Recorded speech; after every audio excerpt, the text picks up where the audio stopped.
Welcome back to the preview show. I'm Casey Campbell, and that's Nathan Salmon, the managing editor for the Podium Finish. How's it going, bud?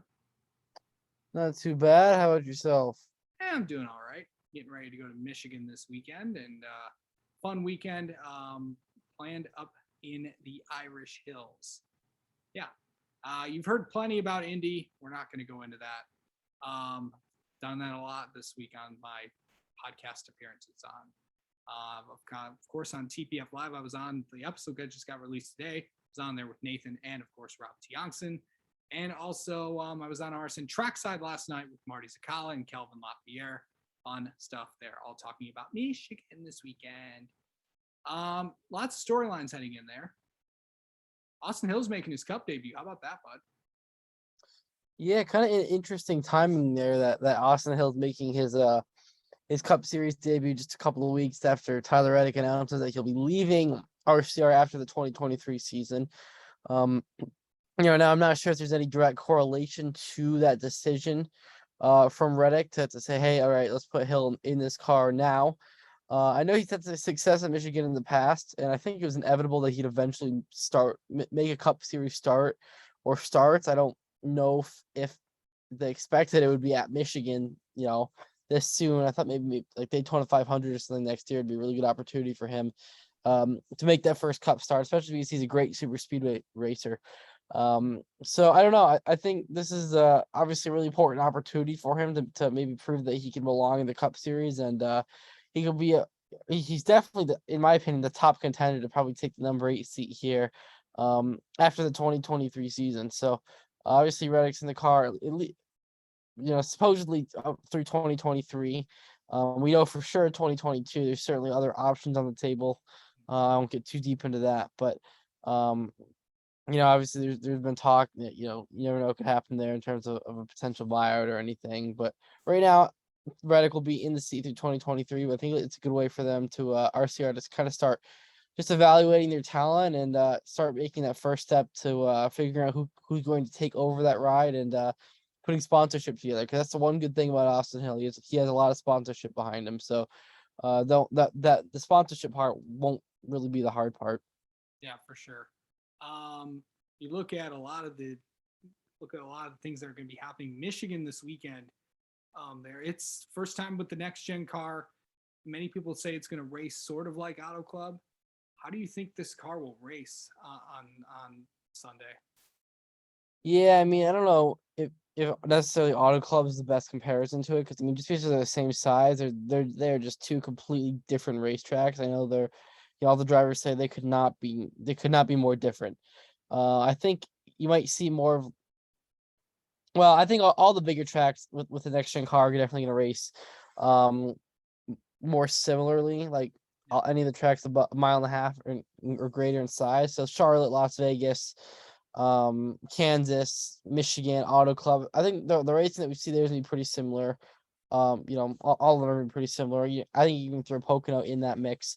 But I'm expecting a really good race out of Michigan. I think the cars are going to be, slipping and sliding all over the place. Obviously, like I said, this is the first time next gen cars have been there, minus the tire test. So only a few drivers have laps on the track with the new car. Definitely a lot of unknowns. Another new test for this car. Really only a couple of venues now left on the calendar that the Cup Series has not been to with this new car. Michigan obviously being one of them. Watkins Glen in a few weeks. And then I think Homestead. I think that's it. Homestead in the playoffs, and every other track that the next gen car's been to. Well, Charlotte Roval, but they tested there, so I don't even know how much that's counted. Um, but yeah, I mean, I think it'll be a really good race. I'm sure we'll see a lot of excitement. Hopefully, not too many cautions, and but we'll be in store for probably another great race, another great finish, and who knows what could happen in terms of winners. Maybe we'll see a 15th winner. Yeah, for sure. And for legend has it, Michigan was not always known for a lot of cautions. But of course, who knows with what's going to happen here this weekend? Lots. Of course, the Cup Series is here. The Xfinity Series. There's a ton of changes in that series. Probably the biggest one is Brett Moffitt. We got plenty of thoughts from the guy who's going to be in the car in the 02. Go check out my YouTube channel for that. Yeah, Blaine came on.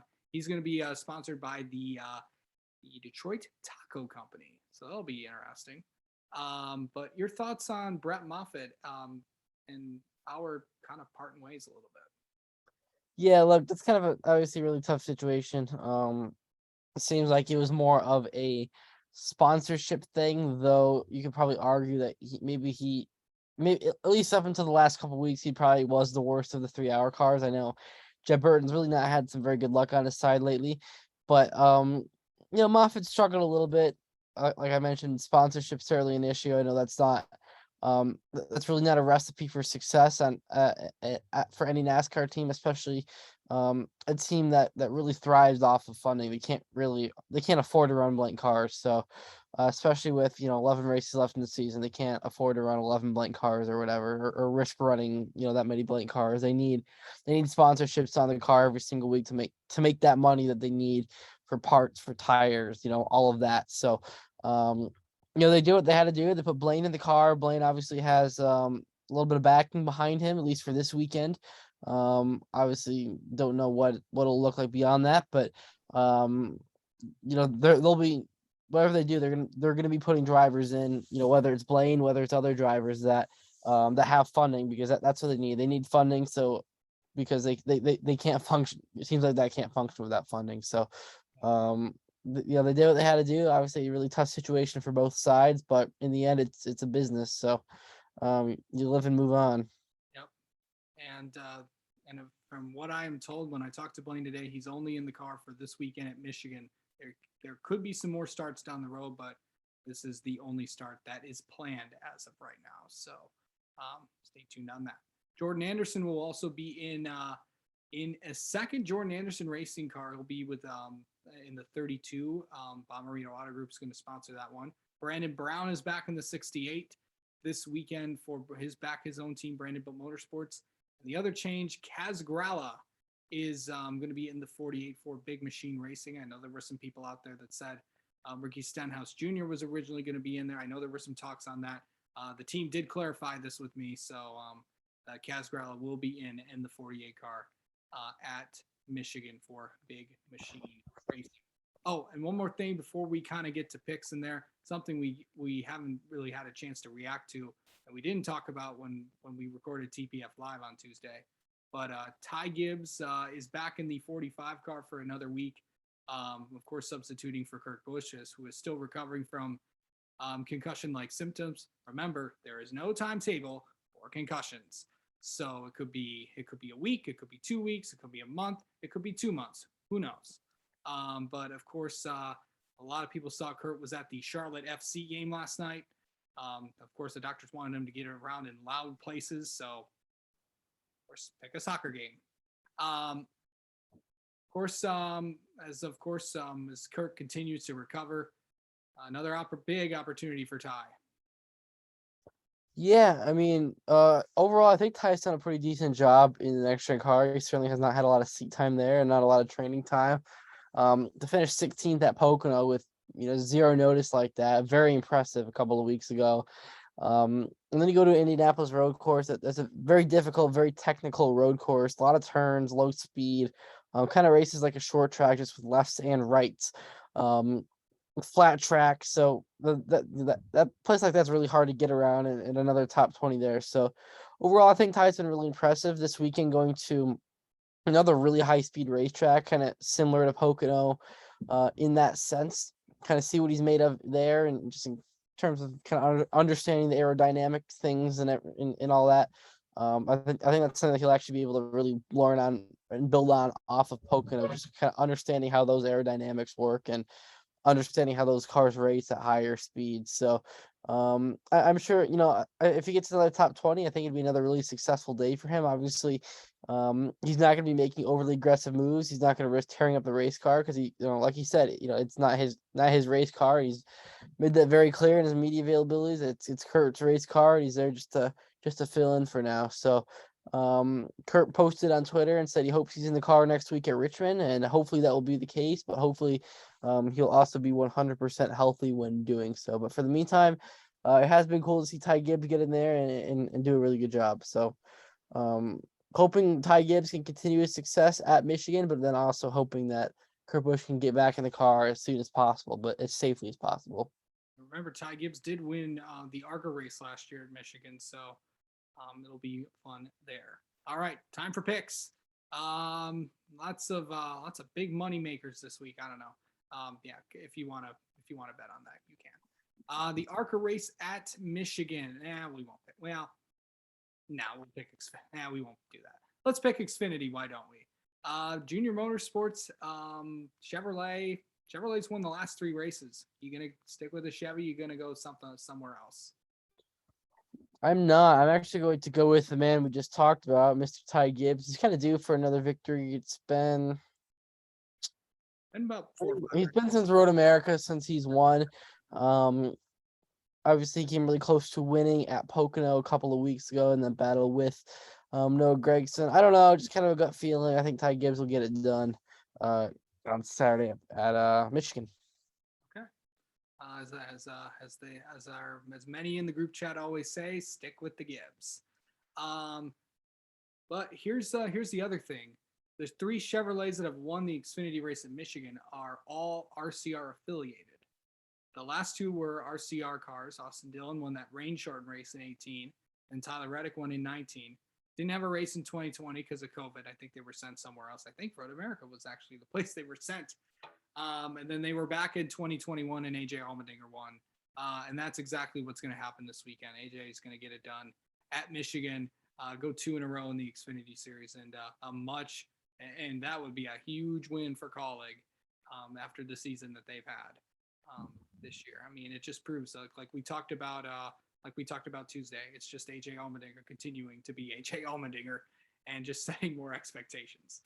Let's talk about the Cup race, the Firekeepers Casino 400. Going to be a lot of go greens and go whites because Mel Tucker and Tom Izzo, of course, the 2 the football and men's basketball coaches respectively at Michigan State, will be the grand marshals. And of course, Josh Berlicki will run a Michigan State themed paint scheme. Who you got, Nathan? Yeah, so in the past, Ford has been really good there. Team Penske has been really good at that racetrack. Last year, it was Ryan Blaney winning the race. This year, though, obviously Ryan Blaney needs to win, though, to punch his ticket fully into the playoffs. Obviously, he can still point his way in, but I'm going with his teammate who already has 2 points paying wins this season. A third win also in the Busch Clash. Mr. Joey Logano will get it done on Sunday at Michigan. He's had a couple tough runs lately. He was top 10 at the Indy Road Course, I believe, just kind of missing some of the carnage and everything. I think Logano will piece together a really good run and get it done on Sunday. Yeah, for sure. Of course, actually won. He won him. I think he's won at Michigan in 2019, also 2013. I think that was also got him and Todd Gordon got their first win together at that time. So good stuff there. It'll be fun to see wouldn't be shocking to see Double Deuce get it done there. But I'm going to pick another Ford as well. Someone who hasn't won yet this year, but has been pretty successful at Michigan in the last few years. I'm going to go Kevin Harvick in that 4 car. Just feel like this is really, I think, his last chance to really get a win and get in the playoffs. Who knows what's going to happen? I think the four teams been getting some good runs. And this is, I think, very familiar place for the 4 team to get it done. So Ford will once again take the Heritage Trophy back to Dearborn, Michigan, where it's been since 2018. By the way, last time Chevy won there, 2017, and last time Toyota won there was 2015. So there you go. All right, that's going to do it this weekend for Michigan. I will be there. And by the way, you're going to be at excited. We're another week closer before you're back at your home track at Watkins Glen. So that'll be fun.